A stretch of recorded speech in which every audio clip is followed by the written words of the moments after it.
மார்வெல்லே புத்திசாலி யாருன்னு கேட்டிங்கன்னா நம்ம டோனின்னு சொல்லுவோம். அதுக்கு ஒரு முக்கியமான காரணம் என்னன்னு பார்த்தீங்கன்னா, அவர் செய்கிற தப்புலேருந்து பார்த்தீங்கன்னா அவர் கற்றுப்பாரு. ஸோ எந்த அளவுக்கு அவர் செய்கிற தப்புலேருந்து அவர் கற்றுப்பாருன்னு பார்த்தீங்கன்னா, அயன்மேன் 3ல வந்து பார்த்தீங்கன்னா மார்க் 42 ஆர்மர் வந்து பார்த்தீங்கன்னா ஒரு கார் பேட்டரி வச்சு சார்ஜ் பண்ணிட்டு இருந்திருப்பாரு. என்னடா இப்போ தான் அவர் புத்திசாலின்னு சொன்னேன், அவர்கிட்ட தான் வந்து பார்த்தீங்கன்னா நியூக்ளியர் பவர் பிளான்ட் அளவுக்கு உள்ள ஆர்க் ரியாக்டர் இருக்கே. ஸோ அது இருக்கும்போது எதுக்கு அவர் கார் பேட்டரியில் சார்ஜ் பண்ணான்னு கேட்டிங்கன்னா, இந்த மார்க் 42 ஆர்மர் வந்து பார்த்தீங்கன்னா ஒரு பெரிய பிரச்சனை இருந்திருக்கும். அது என்னன்னு கேட்டிங்கன்னா, இந்த மார்க் 42 ஆர்மர் வந்து பார்த்தீங்கன்னா செஸ்ட்டை மட்டும் தான் ஆர்க் ரியாக்டர் இருந்திருக்கும். ஸோ எல்லா ஆர்மருமே செஸ்ட்டில் தான்டா இருக்கும் அப்படின்னு சொன்னீங்கன்னா, இதில் இருக்க ஒரு பெரிய பிரச்சனை என்ன கேட்டிங்கன்னா, இது வந்து ஒரு அசம்பிள் மாடல், அதாவது தனித்தனியாக இருக்கும்.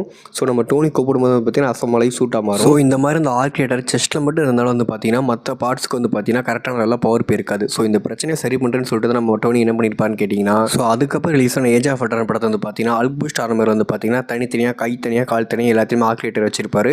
ஸோ அது மட்டும் இல்லாமல் வந்து பார்த்தீங்கன்னா சிவில் வார் படத்தில் வந்து பார்த்தீங்கன்னா தனித்தனியாக இருக்கிற மாதிரி செட் பண்ணி சின்னதாக வச்சிருப்பாரு. ஸோ இதனால தான் நான் சொல்கிறேன் டோனி அவர் செய்கிற தப்புல வந்து கற்றுப்பாரு. அது இல்லாமல் மார்வெல் புத்திசாலி கேரக்டர் நான் சொல்கிறேன். நீங்கள் நினைக்கிங்க தான் மறக்காமல் கமெண்ட் பண்ணுங்கள்.